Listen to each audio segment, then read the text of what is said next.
temanya adalah tentang ma'rifatu wujudillah, mengenal wujud Allah. Jadi mengenal Allah itu dibagi 3. Nih coba dicatat ya. Mengenal Allah itu dibagi 3. Mengenal wujudnya, mengenal wujudnya. Yang kedua, mengenal nurnya. Yang ketiga, mengenal sirnya.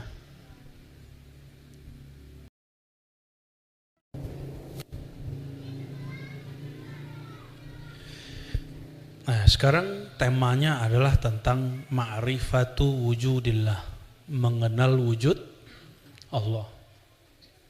Jadi mengenal Allah itu dibagi 3. Nih coba dicatat ya. Mengenal Allah itu dibagi 3. Mengenal wujudnya, mengenal wujudnya. Yang kedua, mengenal nurnya. Yang ketiga, mengenal sirnya.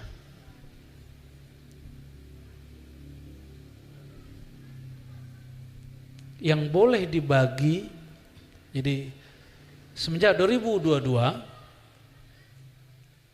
habis lebaran, sebelum lebaran malah bulan puasa, resmi pengajian ma'rifat pertama dan ketiga ditutup.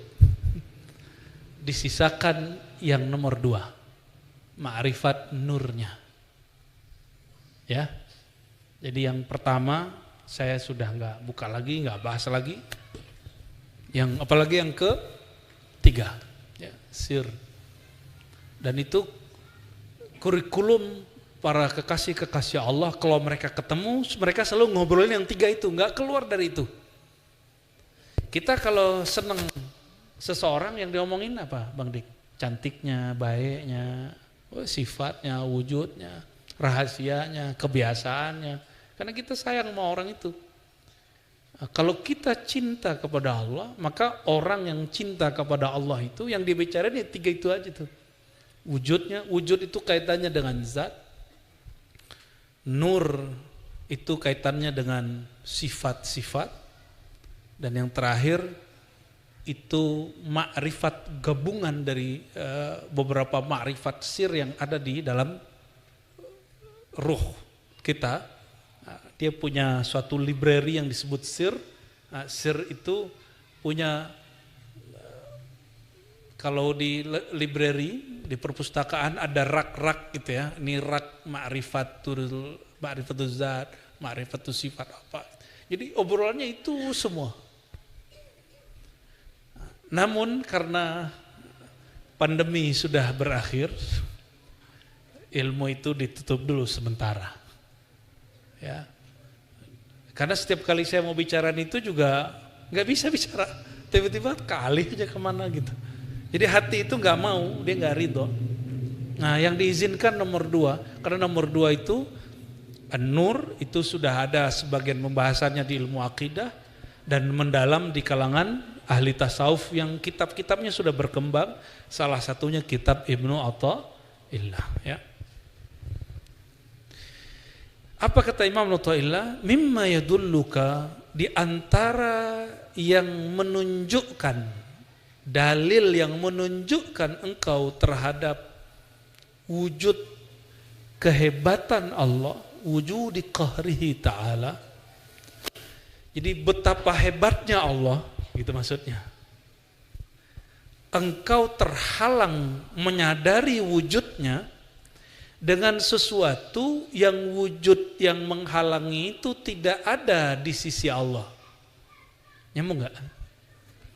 Ulangi ya? Ulangi. Sebenarnya beberapa hal harus pakai whiteboard, cuma saya lagi malas saja pakai whiteboard. Allah wujud gak? Dulu Allah sendiri apa sudah ada makhluk? Sekarang Allah masih sendiri gak? Oke? Allah masih esa gak sekarang? Betul nih. Antum ada kan? Kita wujud nggak? Kita wujud. Allah wujud. Apa bedanya? Dia benar-benar wujud dengan zatnya sendiri, sedangkan kita diwujudkan oleh selain diri kita. Maka dibagi dua wujud. Nah, ini buat peta di pikirannya. Nanti lain kali bawa note ya. Bawa note. Ada wujud wajibul wujud yang dia wujud dengan zatnya sendiri. Ada yang wujud bi ghairihi, bukan dengan zatnya tapi dia diwujudkan oleh yang lain. Nah, kita wujud sendiri atau diwujudkan oleh yang lain? Langit, malaikat, aras. Jadi nggak usah debat Allah di aras apa bukan. Kenapa? Aras itu diwujudkan, berarti tadinya ada nggak? Terus kenapa orang debat Allah bertempat di aras atau bukan? Itu perdebatan kurang level. Kita sekarang nggak debat begitu lagi, bro. Ya, kenapa? Kita sepakat bahwa aras itu ciptaan Allah, betul? Dan Allah tidak mungkin menempel pada sesuatu yang menjadi ciptaan Dia. Allah tidak ada bersama yang Dia ciptakan. Nah, jadi aras itu ada nggak? Tapi Dia ada. Maka ada wujud yang mutlak yaitu zat Allah, ada wujud yang tidak mutlak yang wujud yang dibuat. Dari sisi kemutlakan Allah, selain Allah dianggap ada atau tiada? Dari sisi Allah. Dari sisi Allah, Bang Dik ini ada nggak? Ada. Syirik. La ilaha illallah wahdahu la syarikalah. Tiada yang Tuhan yang berhak disembah kecuali Allah, yang tiada sekutu yang wujud bersamanya. Bang Dik ada nggak di sisi Allah?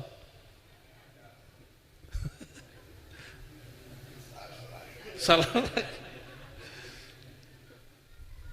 Gimana? Ini ahlu sunnah loh ini bukan bid'ah ini. Bukan wahdatul wujud nih, bukan. Kita nggak lagi wahdatul wujud. Bukan, ini nggak perlu pakai Ibnu Arabi yang begini-ginian. Ini ahlu sunnah ini. Dari sisi zat Allah, selain Allah dianggap tidak ada. Tapi dari sisi kita ada, Allah bisa bedain nggak? Tauhid kita sekarang baru tauhid versi diri kita, belum tauhid menurut Allah. Aliran-aliran seperti Ibnu Arabi, Al-Hallaj, Syekh Siti Jenar menentang itu, cuma mereka mungkin ada kalimat yang kurang pas. Akhirnya dibid'ahkan sebagian ulama, padahal mereka bukan ahli bid'ah. Ya. Saya sedih sekali ketika ada beberapa ulama baik di Indonesia ataupun jiran mengatakan Ibnu Arabi itu Syiah. Ada lagi yang memfatwakan Ibnu Arabi itu sesat. Itu saya sedih sekali. Kenapa? Ulama kok jahil? Ulama kan artinya orang berilmu. Paham gak maksudnya? Ulama orang berilmu gak? Kalau dia berilmu banyak baca kitab. Kalau dia punya baca kitab berilmu, dia punya sanad. Indonesia ulamanya banyak ngaji ke Timur Tengah. Di Mekah itu ada namanya Sayyid Muhammad Alawi Al-Maliki. Sering dengar? Ya, yang di Rusaifah. Sayyid Maliki ini, Sayyid Muhammad Al-Maliki, kalau nulis silsilah Sunan At-Tirmizi, kitab hadis keempat dalam kajian Ahlus Sunnah, itu silsilah sanadnya melalui Imam Ibnu Arabi. Gimana? Sesat nggak Said Muhammad Alawi? Dan yang saya sedih, kok ada sebagian orang yang ngaku murid Said Muhammad Alawi menyesatkan Imam Ibnu Arabi. Itu udah jahilun murakkabun itu, udah jahil, udah nggak ngerti dia dirinya jahil. Dia harus insaf itu. Kenapa? Sama saja dia mengatakan guru dia sesat karena bersanad kepada imam yang sesat. Jangan sampai ada begitu di kita, ya. Menganggap seorang tokoh sesat padahal silsilah ilmunya dari situ. Di Indonesia ada namanya Syekh Ihsan Jampes Kediri. Pernah dengar? Ihsan Jampes, baru dengar? Baru dengar. Mu'alaf juga dirimu nih. Syekh Ihsan Jampes ini itu gurunya Syekh Yasin Al-Fadani di Mekah. Itulah yang membawa silsilah Imam Ibn Arabi ke tanah Jawa, ke Nusantara ini. Maka jika disebut ahli sunnah, salah satunya lewat jalur beliau. Ya, jadi teman-teman, kadang-kadang orang memfatwakan sesuatu yang tidak faham, berjamaah lagi ya. Nah, ini harus direvisi. Fatwa itu tidak suci, jika salah harus kita tentang. Ya, jika salah mesti kita kritisi. Siap nggak mengkritisi fatwa yang salah? Harus ya. Nanti kita tunjukin ada fatwa aneh-aneh itu. Dari zaman ke zaman loh. Ya. Baik teman, balik ke sini. Balik ke sini. Di antara kedahsyatan Allah, kehebatan Allah, Allah menirai, menghalangi kolbumu, pemahamanmu untuk memahami wujudnya dengan apa? Dengan sesuatu yang wujud itu tidak ada bersamanya. Nyambung gak? Mulai nyambung. Mulai hancur nih otaknya nih. Bahasanya itu, pilihan bahasanya keren.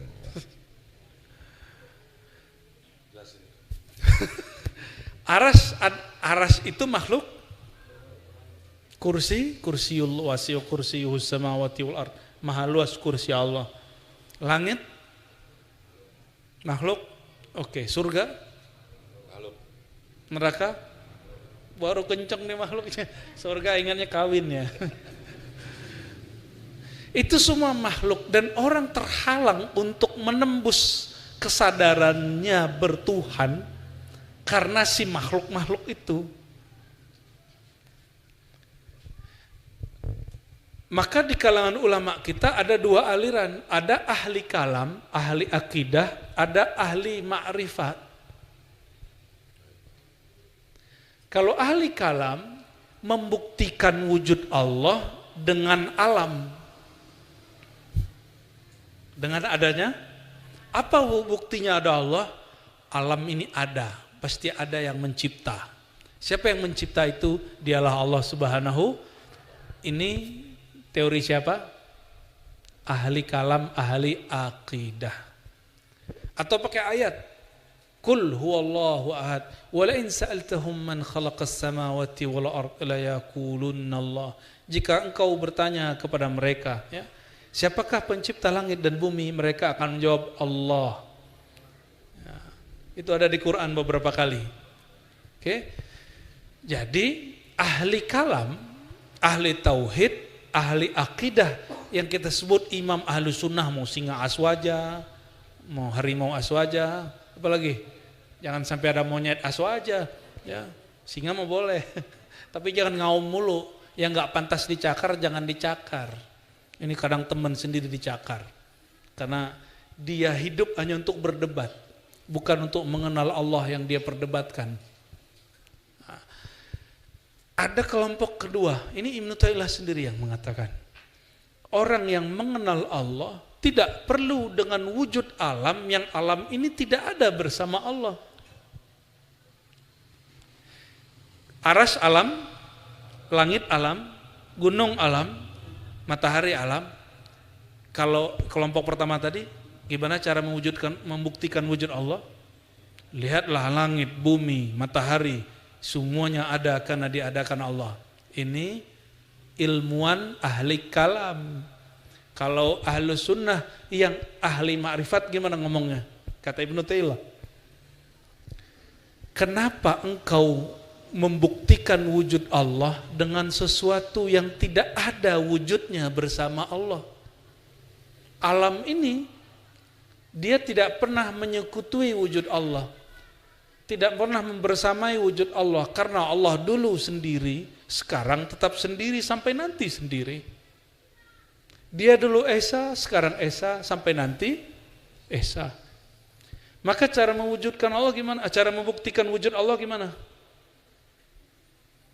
Buktikan wujud Allah itu dengan wujud dia sendiri, dengan sifat dia sendiri. Gimana caranya Bang Dik? Buktikan Allah itu ada dengan sifat wujud Allah itu sendiri. Gimana? Tubuh ini, oke, ada rambut di situ, betul? Rambut. Rambut ini tumbuh nggak? Bang Dik pernah nggak menumbuhkan rambut?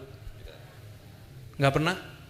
Nah, ini mengenal sifat Allah ini macam-macam. Ambil satu sifat saja, muhyi dan mumit. Allah yang maha menghidupkan dan mematikan. Bukti Allah itu ada, bukan saya yang menciptakan diri saya sendiri, bahwa sifat hayat dia, sifat dia menghidupkan, mematikan, nyata pada diriku. Bahwa rambut ini tidak pernah aku tumbuhkan, dialah yang menumbuhkan. Dan rambut ini tumbuh karena keberkahan daripada hembusan sifat hayatnya. Selesai. Gimana Bang Dik?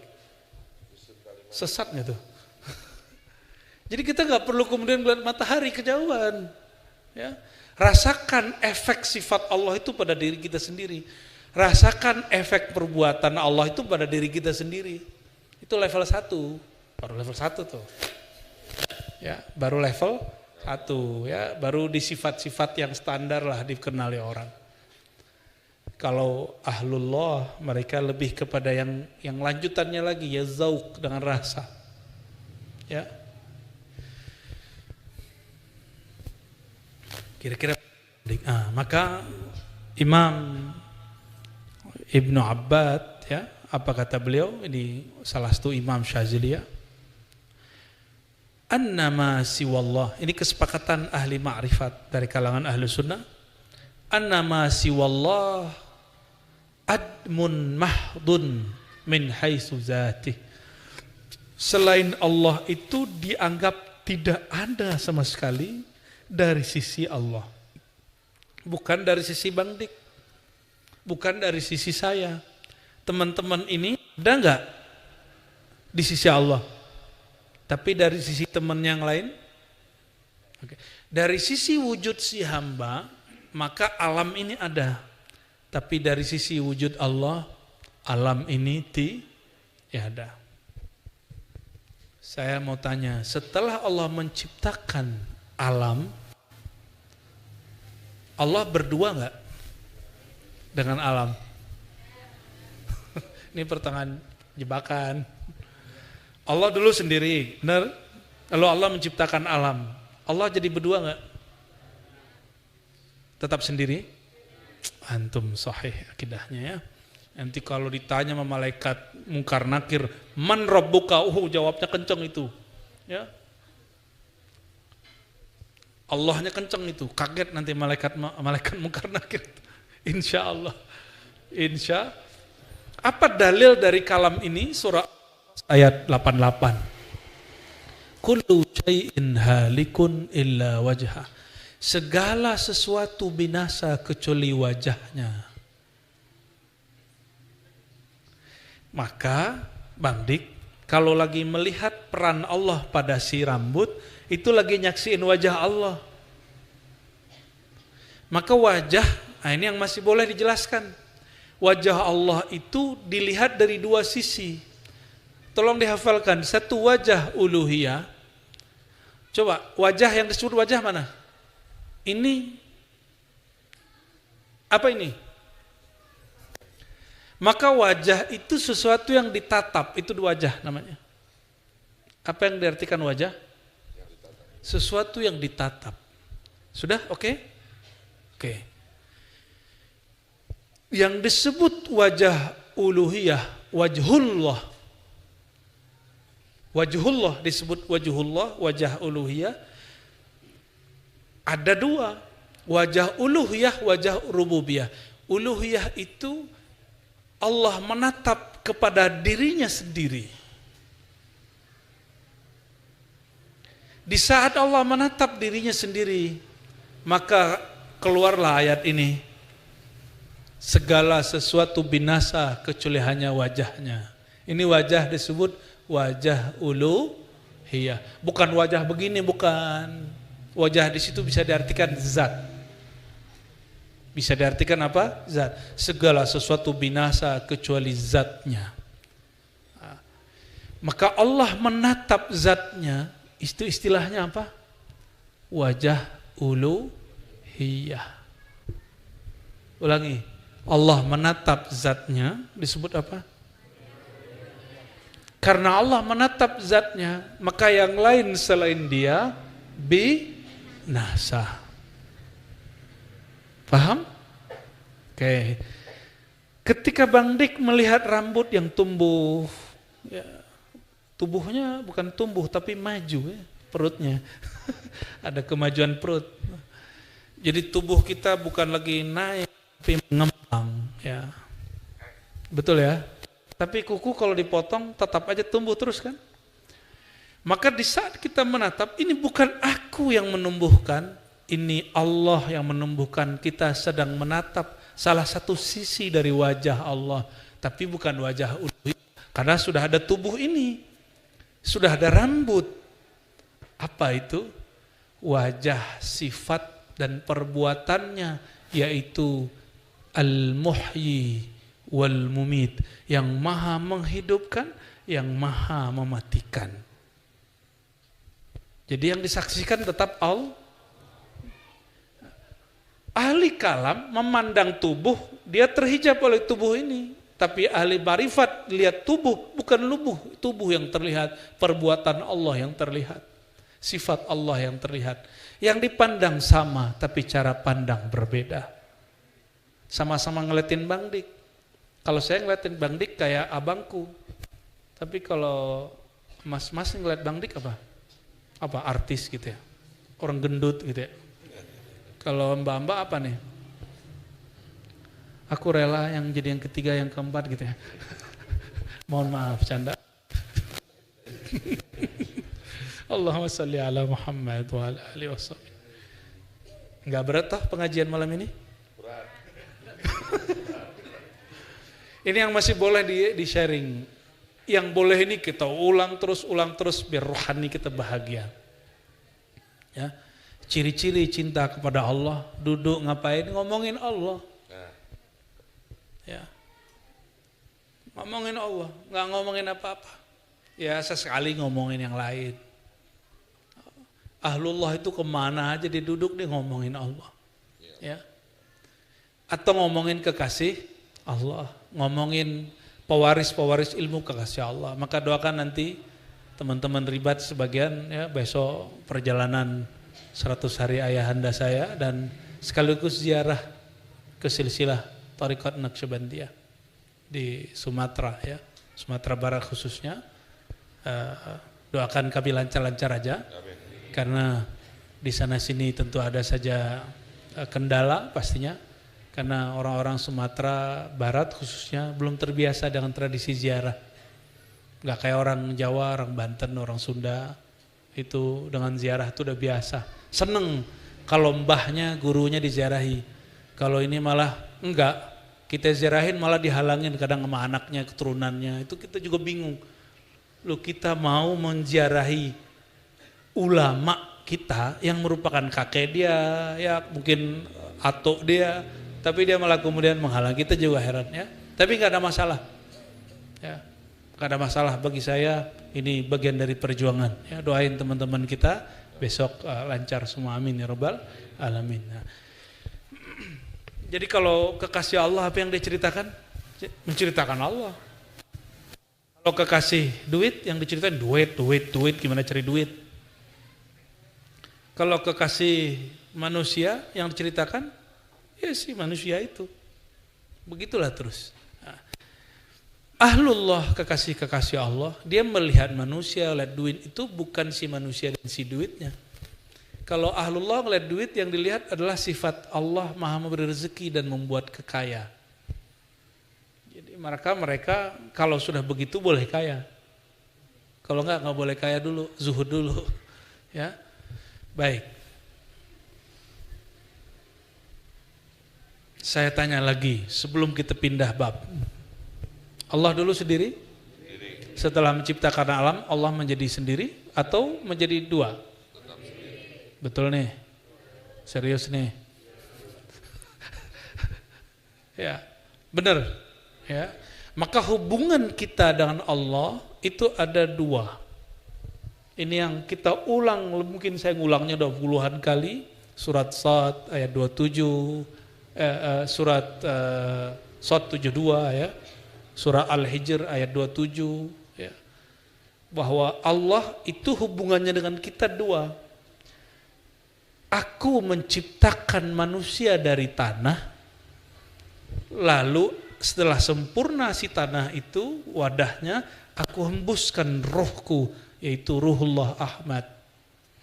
Maka untuk mendekat kepada Allah ada dua jalur, satu penciptaan, satu hembusan. Penciptaan itu jalurnya menjalankan syariat.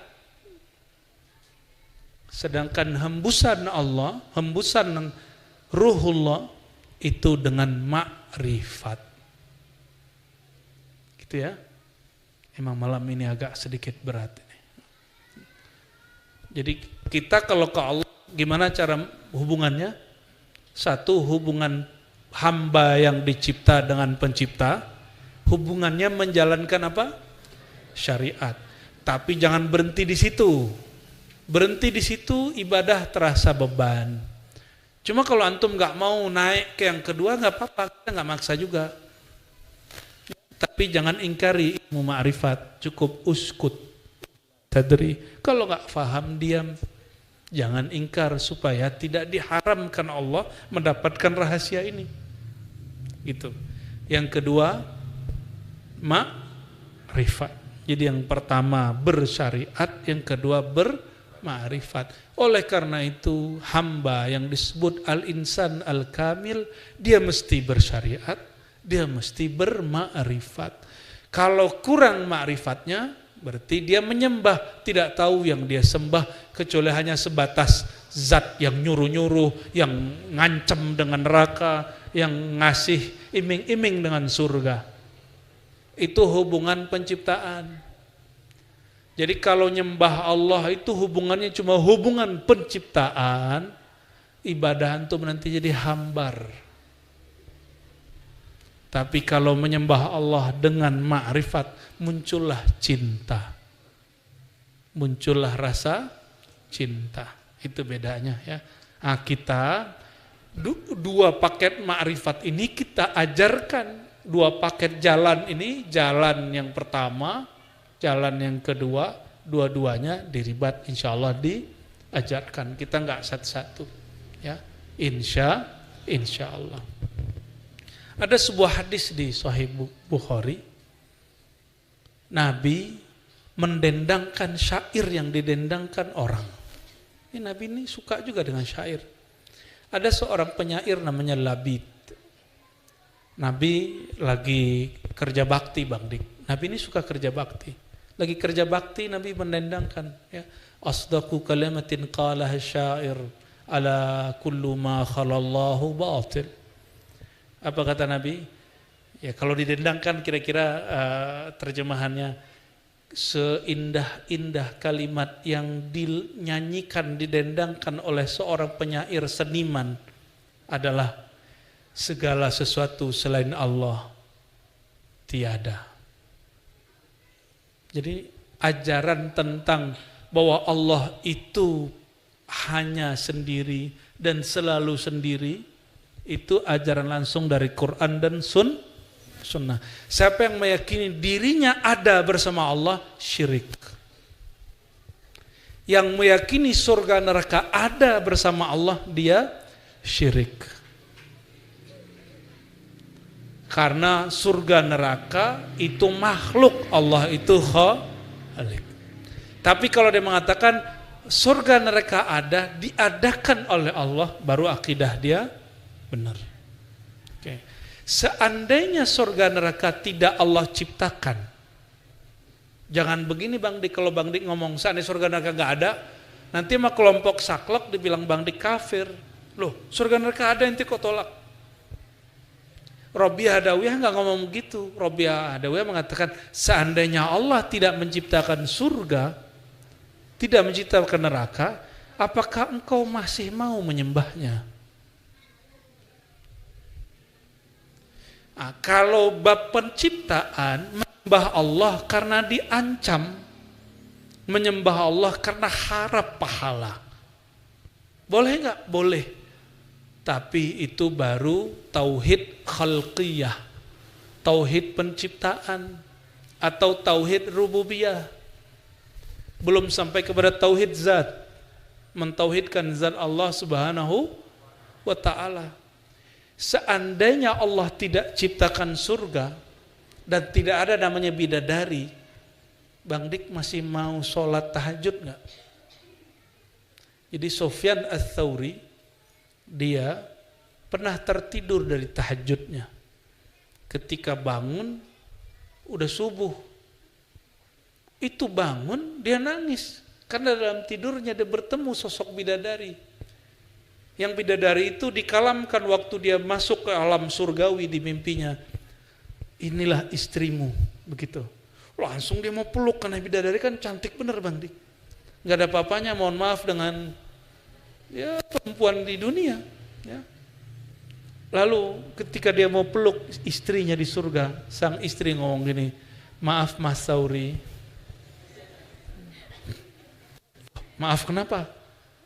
Maharmu ketinggalan. Loh, maharnya apa? Biasanya engkau kirim mahar malam ini, yaitu tahajud, tapi engkau tertidur. Bangun dia nangis, semenjak saat itu dia gak pernah tidur lagi malam hari sampai mati. Imam Sufyan Ats-Tsauri. Kira-kira gimana tuh nasib kita tuh? Bidadari itu kalau meludah di muka bumi, seluruh permukaan bumi harum bau kasturi. Kalau Bang Dik ngeluarin air ludah, bau jigong Bang Dik. Beda sama bidadari. Tapi bidadari itu nggak pernah sholat. Sedangkan istri Bang Dik sholat. Pilih mana Bang Dik? Istri atau bidadari? Istri di dunia atau bidadari? Pilih loh, kan dua-duanya, tamak ente. Bidadari gak pernah sholat dan gak pernah haid. Istri Bang Dik haid kan, tapi dia sholat. Gimana tuh? Pilih mana? Pilih salah satu. Ini disiarin gak nih? Jawab dong. Ya kan, untuk menemukan bidadari yang cantiknya, tidak terbasuh air wudhu itu, bagaimana sikapku di dunia ini menyintai istriku dengan baik-baiknya gitu. Alhamdulillah. Semoga didengar istrinya ya. Kan salah lagi. Salah pula. Taib. Jadi teman-teman semua gak usah terlalu nafsu dengan surga. Masuk surga itu gak pakai nafsu, tapi pakai rahmat Allah. Benar toh dalilnya sahih gak nih? Kamu gak masuk surga dengan amalmu, karena kamu pasti nafsu dengan amalmu. Ya. Masuk surga itu dengan rahmat Allah. Rahmat Allah itu jeroannya Nabi Muhammad SAW. Batinnya Nabi Muhammad itu rahmatullah. Benar gak? Jadi ketika beliau mengatakan, tidaklah kamu masuk surga kecuali dengan rahmat Allah. Lalu orang bertanya, engkau begitu juga wahai baginda? Kata beliau, iya, kecuali Allah meleburkan aku dalam rahmatnya. Ini yang nanya belum aware juga ini. Padahal maksudnya akulah sang rahmat itu. Jadi kalau diterjemah gimana? Tidaklah kamu masuk surga dengan amalmu. Kamu masuk surga semuanya dengan syafaatku. Karena nabi-nabi terdahulu nggak boleh memasukkan umatnya masuk surga kalau nabi nggak izin. Hatta Nabi Adam nggak boleh masuk surga lagi kalau Nabi Muhammad SAW nggak izin. Itu yang disebut birahmatih. Sahabat terhijab dengan zahirnya tubuh Nabi Sayyidina Muhammad bin Abdullah. Padahal beliaulah yang disebut di Quran, wa ma arsalnaka illa rahmatan lil alamin. Kami tidak utus engkau kecuali engkau hakikatnya adalah rahmat. Maka hakikatur Rasul sallallahu alaihi wasallam rahmatullah. Tidak perlu mendirikan khilafah karena Nabi tidak pernah mendirikan khilafah. Ya. Jadi kalau ada yang mengatakan Nabi Muhammad SAW tidak pernah mewujudkan, tidak mampu mewujudkan rahmat kecuali dengan khilafah, itu kesesatan akidah. Kesesatan akidah. Kenapa? Nabi belum lahir sebagai Muhammad bin Abdullah sudah rahmat. Dan Nabi secara ilmu sejarah tidak pernah buat khilafah. Yang buat khilafah para sahabat. Karena khilafah artinya kekuasaan penerus pengganti kekuasaan Nabi Muhammad sallallahu alaihi wasallam yang berdasarkan syariat. Nabi Muhammad sumber syariat, maka Nabi yang dibuat negara kenabian, bukan negara khilafah. Khilafah sahabat yang buat. Jadi tolong diluruskan ya, sang rahmat itu adalah baginda Nabi Muhammad sallallahu alaihi wasallam. Ini penting sekali teman-teman ya.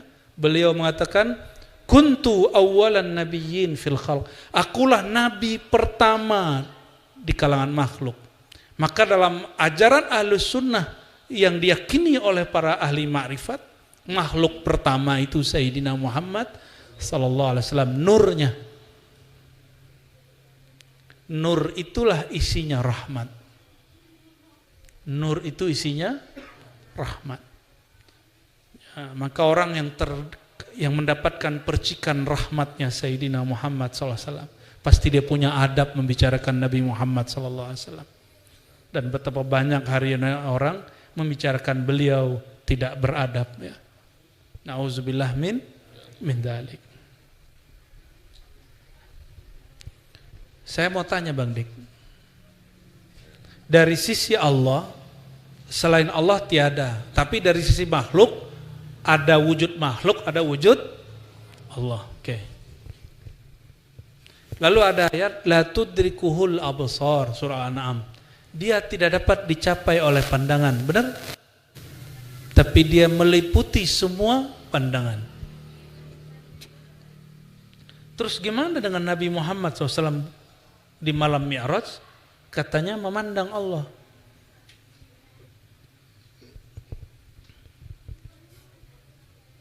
Padahal ayatnya mengatakan Allah tidak dapat dicapai oleh pandangan. Gimana? Nyambunginnya gimana? Ayo, konek ya? Nyambung? Surah Al-An'am menyebut Allah tidak dapat dicapai oleh pandangan. Tapi di hadis Isra Mi'raj, malam Mi'raj, Nabi SAW, kata Ibnu Abbas, riwayat Imam Muslim, melihat Allah. Nanti kita di surga juga akan melihat Allah. Akidah Syiah yang cenderung ke Mu'tazilah, dan Mu'tazilah semua, dan Qadariyah mengatakan, mau dulu Nabi Muhammad SAW ataupun nanti di surga, itu selama-lamanya tidak dapat melihat Allah. Itu akidah mereka. Sedangkan akidah Ahlus Sunnah, Allah itu ada atau bukan? Kullu mawjudin sahha ayyura. Ini kalam Imam Asy'ari. Segala yang wujud bisa dapat dilihat. Tapi bukan oleh mata pandangan-pandangan ini. Jadi ketika ini sahabat Nabi beda pendapat loh Bapak Ibu, ya. Saudara-saudaraku, jangankan kita, antara Sayyidah Aisyah dengan Ibnu Abbas beda pandangan. Kata Sayyidah Aisyah hanya melihat cahaya. Kata Ibnu Abbas enggak, melihat Allah. Nah, gimana caranya untuk mengatasi itu? Ternyata ada satu hadis qudsi di Sahih Bukhari. Hadis Sahih Bukhari.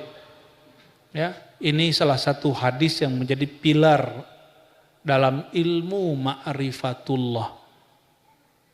Apa itu? Allah berkalam, ya, la yazalu abdi yataqarrabu ilayya bin nawafil. Hambaku senantiasalah mendekatkan diri kepadaku dengan amal-amal tambahan, ma'rifat tambahan. Hatta uhibbahu, sehingga aku cinta kepadanya. Fa idza ahbabtuhu, jika aku telah mencintainya, aku gantilah pendengaran dia menjadi pendengaranku, pandangan dia menjadi pandanganku. Ya. Waduh, baca hadis qudsi ada lampu yang jatuh. Untung bukan jatuh hati. Coba ulangi hadisnya. Apabila aku mencintai sang hamba, aku ubah pendengarannya menjadi pendengaranku, pandangan dia menjadi pandanganku. Oleh Imam Hakim Tirmizi, beliau punya sanad sendiri kepada Rasulullah, ditambahin fuadnya berfikir, bertafakur itu dengan fuadku. Kalamnya berkalam dengan kalamku. Apa maksudnya? Oh, ternyata babnya bab cinta. Allah kalau jatuh cinta kepada hamba, maka hambanya disebut Habib, Al-Habib. Yang bergerak Al-Habib secara mutlak hanya Sayyidina Muhammad SAW. Habib-Habib hari ini cuma dapat berkah darah sang Al-Habib. Maka Al-Habib hari ini secara batiniah belum tentu Habib, mohon maaf para Habib. Secara darah iya, darah Sayyid sebenarnya, belum semua Sayyid itu disebut Habib. Habib itu makom baginda Nabi Muhammad SAW. Makom apa?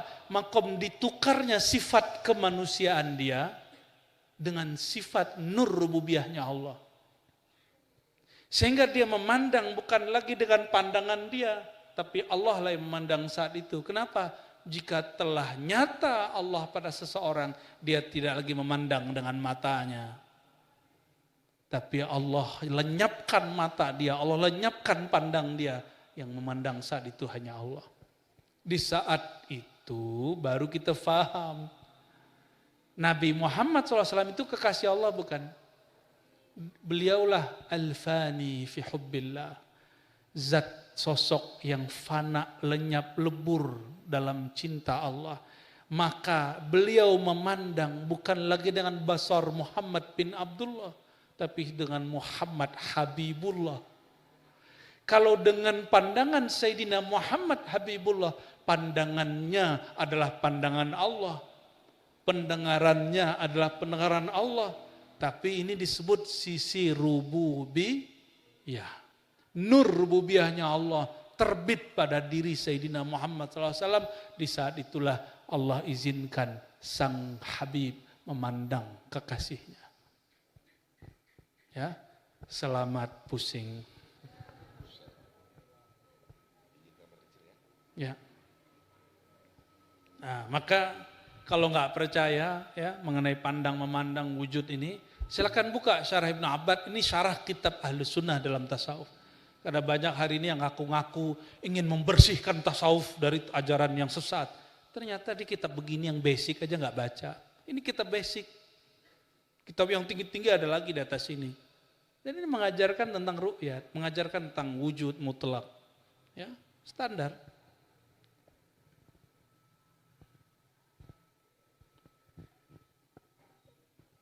Imam Syazili, kakek guru dari Ibnu Athaillah, pernah mengisahkan tentang dirinya dileburkan ke dalam nur sang Habibullah. Jadi yang boleh memandang Allah kan cuma kekasih, yaitu Sayyidina Muhammad SAW. Maka at-tariq al-wahid fi ru'yatillah al-fana fi hubbi habibillah. Jadi satu-satunya jalan untuk memandang Allah, mengenal Allah hanyalah lebur dalam mencintai sang kekasih Allah. Maka nanti kita dipinjamkan basornya, dipinjamkan samanya. Baru diizinkan memandang. Sayyidina Abul Hasan Syazili, karena manhaj tasawufnya Ahlus Sunnah, termasuk Jatman, Jamiah, Thariqah, Mutabarah, katanya ikut Imam Syazili. Imam Syazili mengatakan apa? Aku pernah dianugerahi ru'yatullah. Ngiling gitu. Ada di sini dengan lafaz yang lebih vulgar lagi ya. Kalau di kitab At-Tanbih Syarah Hikam Thailah ada di halaman 220. Ya. Qawiya alaih syuhud marrah. Penyaksian terhadap Allah begitu kuat rasanya pada diriku. Lalu aku bermohon fasa'altuhu ayastura dzalika anni. Lalu aku bermohon, ya Allah, tutuplah musyahadah memandang ini daripada engkau. Enggak usah. Faqila li, tapi tiba ada yang membisikkan. Kalau engkau meminta kalamnya Musa, ruhnya Isa, pilihannya Sayyidina Muhammad, itu baru bermasalah. Tapi mintalah ayyuqawwiyaka, untuk menguatkan engkau dalam cinta kepadanya. Baru sanggup memandang Allah Subhanahu wa ta'ala. Maka saya boleh buat satu kaidah, ya. Kesiapanmu, ya, ista'daduka li ru'yatihi, kesiapanmu untuk memandangnya bergantung kepada isti'daduka li mahabbati habibihi atau li hubbi habibihi. Sejauh mana engkau mencintainya, sejauh itulah hakmu memandang Allah. Jadi nanti di akhirat kan ada salah satu surga memandang. Surga itu ada surga syahwat, kawin sama 72 bidadari. Mau gak? Jomblo-jomblo? Mau ente? Satu aja belum ya. Kuat gak tuh 70 ntar? Ini 70 loh, belum lagi dayang-dayangnya itu. Itu 72 itu ratu semua. Ya. Tapi Allah yang menciptakan bidadari itu lebih indah. Maka ketika ahli surga sudah jenuh dengan nikmat surga, mereka bertanya, siapakah yang punya surga ini? Maka diizinkanlah sebagian mereka yang sudah bermakrifat waktu di dunia untuk bertemu Allah waktu petang dan sore, petang dan pagi. Diizinkan. Di saat mereka memandang, nah itu syaratnya tadi, itu memandangnya bersama baginda Nabi Muhammad, mesti lebur dulu dia ada makrifat Nabi Muhammad SAW. Oleh karena itu teman-teman, kullu haqiqatin batil. Semua ilmu hakikat batil illa haqiqah al-haqiqah al-Muhammadiyah, kecuali ilmu hakikat yang mengajarkan pintu hakikat melalui Sayyidina Muhammad sallallahu alaihi wasallam. Jadi kalau ada orang bilang enggak ada, langsung saja kepada Allah, itu makrifat syaitan. Itu makrifat syaitan. Semoga kalau ada yang sudah terlanjur begitu dia surut, dicek lagi apa yang salah di catatan dia dulu waktu ngaji makrifat kepada gurunya. Gak ada Muhammad katanya, Muhammad dalam diri kita. Itu suul adab itu. Ya. Walaupun betul nur Sayyidina Muhammad mengalir dalam diri kita, tapi kita bukan Muhammad. Sang Muhammad secara fisik Allah wafatkan beberapa abad lalu. Ya, secara nur tidak berhenti, tapi kita bukan Muhammad. Sang Muhammad kekasih Allah, kita belum pantas menjadi kekasih Allah. Ya. Nah, maka harus beradab kepada beliau, ya, Sayyidina Muhammad sallallahu alaihi wasallam. Maka kita mengusahakan setiap kali menyebut nama beliau kita sebut Sayyidina, Maulana, ya. Kalau orang belajar makrifat setan enggak, bukan Muhammad yang di Madinah itu. Gitu maksudnya. Pakai ayat lagi, laqad ja'akum rasulun min anfusikum, surat Taubah. Sungguh telah datang kepada kamu rasul dari dalam diri kamu. Jadi ada rasul dalam dirimu, bro. Kata siapa? Ini hati-hati, ini marifatnya bisa melenceng nih. Ya. Kita tidak mengatakan orang ini sesat mutlak, tapi hati-hati, ini penafsiran berbahaya. Ini penafsiran berbahaya. Baik teman-teman semua.